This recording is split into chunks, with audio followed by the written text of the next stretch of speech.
Hey guys, this is Jan for Jenny. It's the real me, which feels kind of weird. I've never talked to you guys like for real.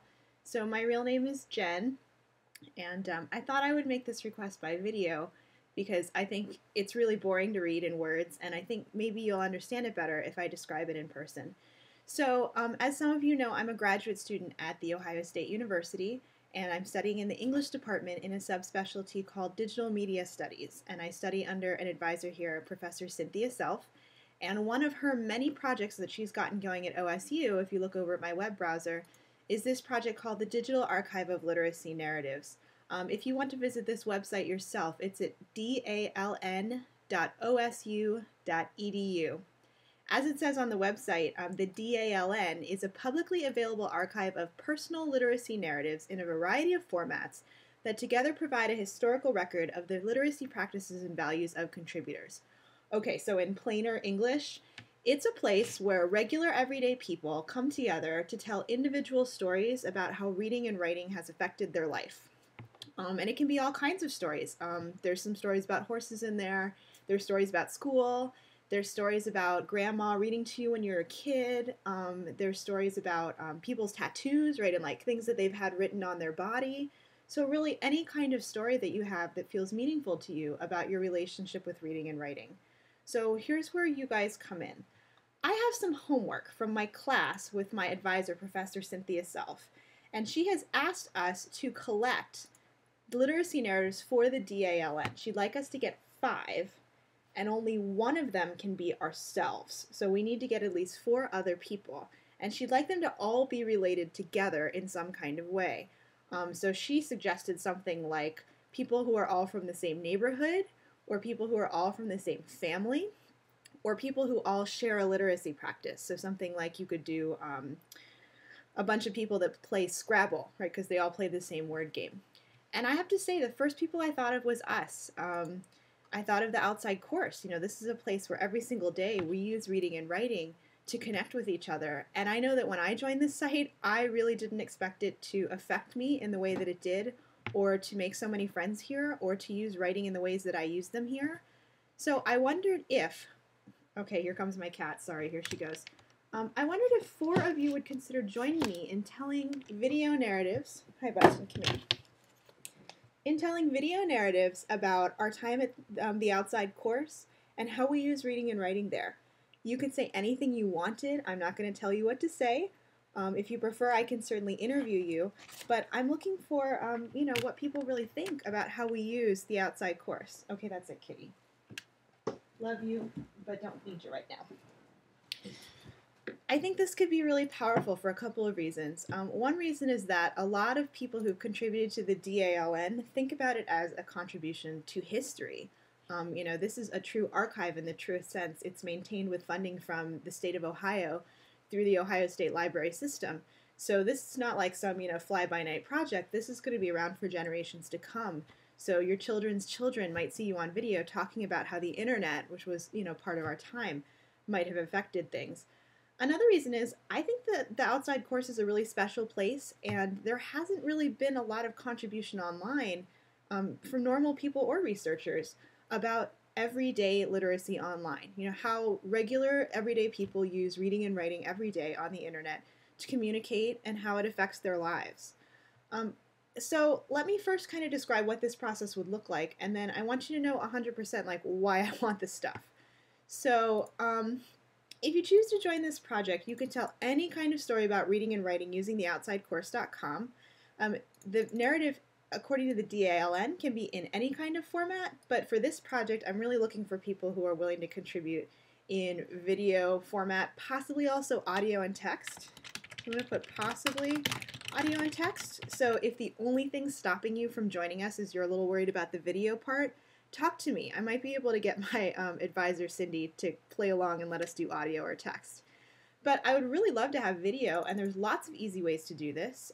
If you have a webcam like the one I'm talking into right now, so an embedded camera inside your computer, there are programs that make it so easy for you to make a quick video. So just to show you, for example, if you own a Mac, the Mac comes with this program called Photo Booth. It's built into the system. And if you just press this little button here, it turns into a video recorder. So as you can see, it's now recording me in a video, and it's listening to everything from the microphone, etc. So I'm going to go ahead and turn that off. But that's to show you how easy that option is. Also, if you own any kind of video camera, like a flip camera or a regular video camera, and you know how to use it and how to get the files on the computer, that certainly works too. If you own a digital camera with movie capability, so like I've got one, right? It just takes like YouTube quality videos. This certainly works. Something like this, that would work too. You could even use your cell phone. Even my crappy cell phone has the ability to take picture movies and also short video movies, and you could figure out how to upload that to your computer, so even a cell phone would do. And finally, if you're just really freaked about the technology side of this, we could arrange to meet online if you have a high-speed connection, you know, cable internet, DSL, etc. And I'd be happy to interview you, or even just sort of say, okay, take it away, and I can record it for you using the technology on my computer. So in sum, I would love to have 4 volunteers. If I could get 8, that would be awesome, because then once we account for technical difficulties and time and all of that stuff, we would pretty much definitely get 4, and that's cool. I want you to know I am going to do this too. Okay, it's not just you. I will certainly put myself out there and talk about the outside course and submit this. But 2 things you do need to know before you get into this is to do the project, these do need to actually be submitted to the Digital Archive of Literacy Narratives. I'm happy to help you with that process, or you can submit them directly. Once we've got volunteers, we can talk a little bit more about how we want to arrange this. But the easy way is you can actually do it yourself right online here at DALN. You click on this Submit a Narrative, and it'll ask you to make a very basic account. They don't even ask for your name, I don't think. So I've got one, so I'll sign in. And you'll see that it's as easy as saying Start a Submission. And it just starts walking you through the process, right? It's not too hard.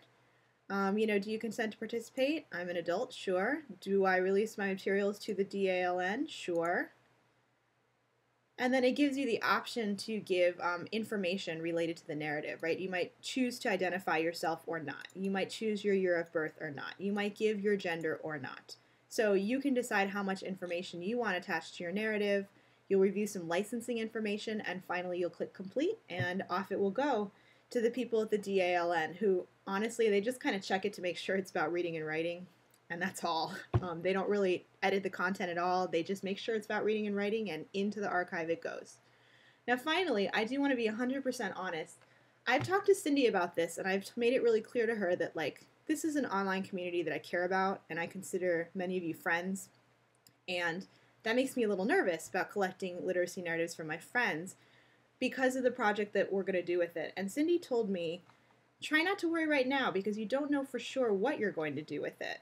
The goal is to do this, okay, to analyze 3 literacy narratives, including 2 that I've collected, so potentially 2 narratives from the outside course that might include my own, using some of the analytic methods we've talked about in class. So for example, I might look at your narrative and look at things like whether you mark a key turning point, right?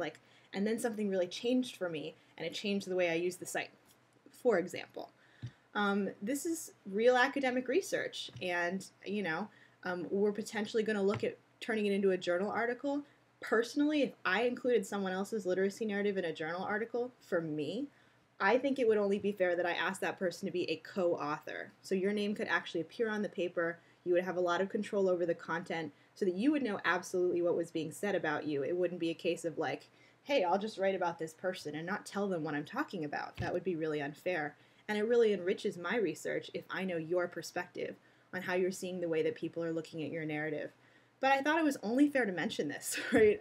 It would have been kind of slimy to be like, hey, put your narratives in the DALN, but I'm not going to tell you why. Okay, it's a school project. I have to show up with these 4 other narratives on video, and potentially it's going to be a subject for research. So you should know that.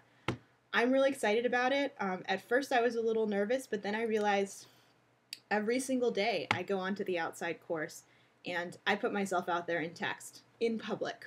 Right? So I'm already kind of showing myself online in public, and that's how I've come to terms with the decision to put something about the outside course in the DALN for me. I figure I'm already doing it, really. A researcher could show up at the outside course any day of the week. and look at what we're doing and just decide they're going to write about it. So why don't I just put my own stamp on it, right? Why don't I say, you know what? This is what I really want to go down in history about how I felt about belonging to this community.